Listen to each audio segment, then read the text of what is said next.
Hi, this is Camelia. So this is the first part of the Gelliplate printing tutorial that I promised. So this is my Gelliplate print. So it comes, I'm just going to move the camera back a bit. Comes in a packet like this. And it comes with this kind of clear plastic on it to protect it. It's a really delicate surface.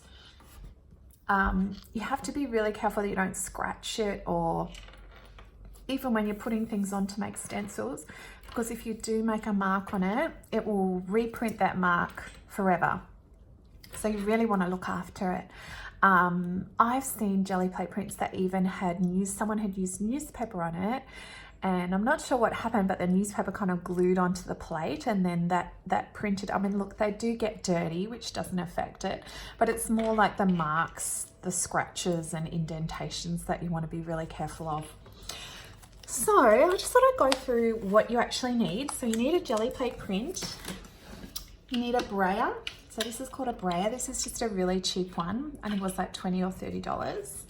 And then I use this acrylic paint, which I really like. It's called Global. It's runny enough to go down really well, and you can always mix a bit of medium with it. But yeah, I find it really good.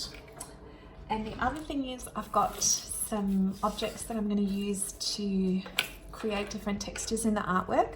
I found these leaves in the garden and these beautiful ferns and these cardboard shapes. This was a mobile that got tangled, so I thought I might use these. And this is a piece of card that I cut out myself. So I just drew that on with lines and then cut it out. And this is string, so I'll also be using that. What I do have ahead of time is these are some of the Gelliplate prints. I did them a few years ago, but so this is going to be for layering the color. So I've already done these. They're well and truly dry. They're just one or two colors mixed together. I think like the color plus white. This one's got a couple of colors in it.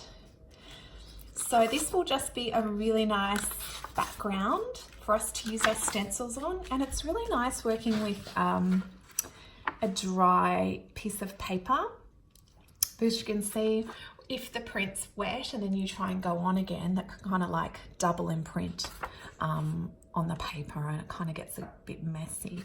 So anyway, this is one way to work in individual pieces of paper.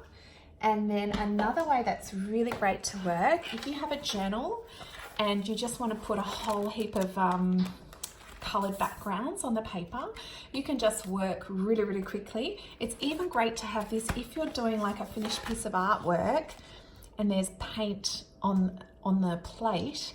You can just sop it up with your journal rather than wash it off and put it down the drain. So it's a really good way to use to just create a whole heap of backgrounds for your journal book as well, so don't waste any of that paint. So that's the intro, and I'll just get started setting up the painting bit. Okay, bye.